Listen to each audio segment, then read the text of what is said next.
may bata na hinawakan ng pantalon ko, hindi ako inihila niya ako. Sabi ko, anong anak, bakit? Sabi siya, umiiyak siya, sabi niya.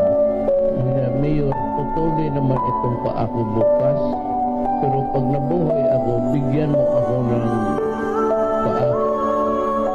Alam mo, umiritso ako doon sa washroom. Beta, umiyak talaga ako, pero hindi ko pinahalata. Ano ba ang nakapula ang natakot? Nalika ako, bata, sabi ko, kung tandaan mo. Wala akong maibigay sa iyo ng paa.